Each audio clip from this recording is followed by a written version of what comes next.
Hi అండి, నేను మీ ధన సుమేష్ వంటిల్లు. ఫ్రెండ్స్, ఈరోజు చపాతీ అయితే చేసుకోబోతున్నాం. దానికోసం ముందుగా ఒక బౌల్ అయితే పెట్టుకున్నాను. ఒక పెద్ద సైజు కూరగిన్నెతో నేనైతే గోధుమ పిండి తీసుకున్నాను. రుచికి సరిపడా ఉప్పు వేసుకొని కొద్దిగా వాటర్ అనేది కొద్దిగా యాడ్ చేసుకుంటూ బాగా మునివేళ్ళతో కలుపుకోవాలండి. మునివేళ్ళతో కలుపుకుంటేనే పిండి అనేది మనకి మెత్తగా కరుగుతుందన్నమాట.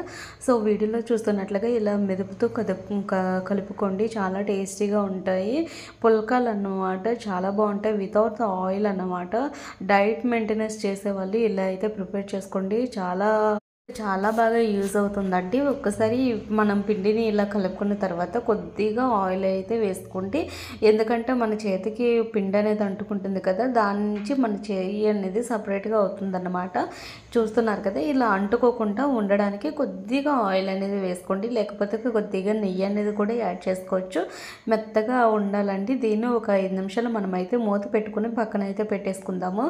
ఇప్పుడు మనం ఒక 5 నిమిషాలు పోయాక మనమైతే చపాతీ చేసుకోవాలి కదా. దానికోసం ముందుగా నేనైతే చపాతీ పీటని నీట్గా వాష్ చేసుకున్నాను. చపాతీ కర్రను కూడా నీట్గా వాష్ చేసుకున్నాను. మనం ముందుగానే ప్రిపేర్ చేసి పెట్టుకున్న ఉండని తీసుకుని చిన్న ఉండలుగా చుట్టుకొని పక్కనైతే పెట్టుకోవాలండి. ఈ చిన్న ఉండలు మనం పిండిలో వేసుకొని పిండిని అయితే బాగా పీట మొత్తం సర్దుకుంటూ బాగా చపాతీలలాగా చేసుకోవాలండి. ఒకసారి ఇలా ట్రై చేయండి, చాలా బాగుంటాయి, యూజ్ అవుతాయి కూడా. నేనైతే దీనికి కాంబినేషన్ వచ్చేసి టమాటీ చట్నీ అయితే చేసుకున్నాను. ఈ చపాతీలతో టమాటీ చట్నీ అయితే ఇంకా చాలా బాగుంటుందండి. అలా అని చెప్పేసి నేనైతే టమాటీ చట్నీ అయితే ప్రిపేర్ చేసుకున్నాను. అది ముందుగానే ప్రిపేర్ చేసుకున్నాను, మీకైతే చూపించడం లేదు. ఇలా మనం సర్దుకుంటూ ఇలాగా మనమైతే చపాతీలు చేసుకోవాలి. కొద్దిగా థిక్గా కాకుండా కొద్దిగా పలచగా అయితే చేసుకోండి. ఇంకా బాగా మనకైతే బాగా కాలుతాయి అన్నమాట.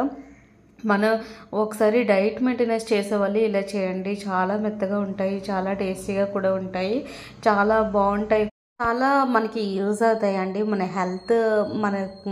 హెల్త్ మీద ఎక్కువ కాన్సన్ట్రేషన్ చేయాలి కాబట్టి, మన హెల్త్కి మించింది ఇంకేమీ లేదు కాబట్టి నేనైతే ఇలా ఎప్పుడు ప్రిపేర్ చేస్తాను. నేనైతే కొద్దిగా లావుగా ఉంటానని చెప్పేసి నేనైతే ఎప్పుడు నైట్ టైం చపాతీ అయితే ప్రిపేర్ చేసుకుంటానండి. వితౌట్ ఆయిల్తో మనకైతే ఇంకా రిజల్ట్ అనేది తొందరగా కనిపిస్తుంది అనమాట. ఎలాంటి ఇబ్బంది ఉండదు. చపాతీ పైన కొద్దిగా పిండి వేసుకోవాలి. ఎందుకంటే ఇంకో చపాతీ వేసేటప్పుడు అంటుకోకుండా లేయర్ అనేది అంటుకోదన్నమాట. మనకి ఎలా ఉన్న చపాతీ అలాగే తీసేసుకోవచ్చు ఈజీగా. సో మనం అయితే ఇంకో రెండో చపాతీని కూడా ప్రిపేర్ అయితే చేసేసుకుంటున్నాను. రెండో చపాతీని కూడా అటు ఇటుగా నేనైతే ప్రిపేర్ చేసుకుంటున్నానండి. ఒక్కసారి ట్రై చేయండి. చపాతీలు చిన్నపిల్లలకు కూడా మనం పెట్టచ్చు. అంటే డైలీ పెట్టడం వలన వాళ్ళకైతే వేడి చేసే ఇదైతే ఉంది కాబట్టి డైలీ చిన్నపిల్లలకి చపాతీ అయితే పెట్టద్దు. డే బై డే అయితే పెట్టుకోవచ్చు ఖచ్చితంగా. మనం పెద్దవాళ్ళం కదా. నేనైతే డైట్ మెయింటెనెన్స్ చేసేటప్పుడు నేనైతే ఎక్కువగా నైట్ టైం చపాతీయే ప్రిపేర్ చేసుకుంటాను.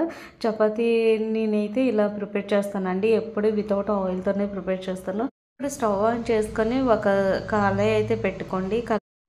కళాయి అనేది బాగా వేడవ్వాలండి. వేడెక్కాక మనమైతే చపాతీని అనేది వేసుకోవాలన్నమాట.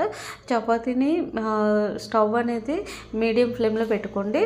మీడియం ఫ్లేమ్లోనే పెట్టుకుంటే మనకి చపాతీ అనేది బాగా కాలుతుందనమాట. రెండో వైపు కూడా టర్న్ చేస్తూ వేసుకోవాలన్నమాట.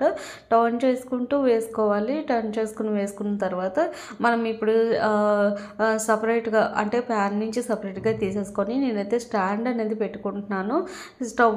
స్టవ్ ఆఫ్ చేయకుండా నేనైతే స్టాండ్ పెట్టుకున్నానండి. స్టాండ్ మీద అయితే చపాతీ అనేది కాల్చుకుంటున్నాను అనమాట. ఒకసారి ఇలా ట్రై చేయండి, చాలా టేస్టీగా ఉంటాయి అండ్ మన హెల్త్కి కూడా చాలా మంచి రిజల్ట్ అయితే చూపిస్తాయి. సో మా వీడియోస్ కనుక మీకు నచ్చినట్లయితే లైక్ చేయండి, షేర్ చేయండి, సబ్స్క్రైబ్ చేయండి. ఖచ్చితంగా కామెంట్ అయితే చేయండి. మీ కామెంట్ కోసం నేనైతే ఖచ్చితంగా రిప్లై ఇస్తాను. మీ కామెంట్ కోసం ఎదురు చూస్తున్నాను కూడా. ప్లీజ్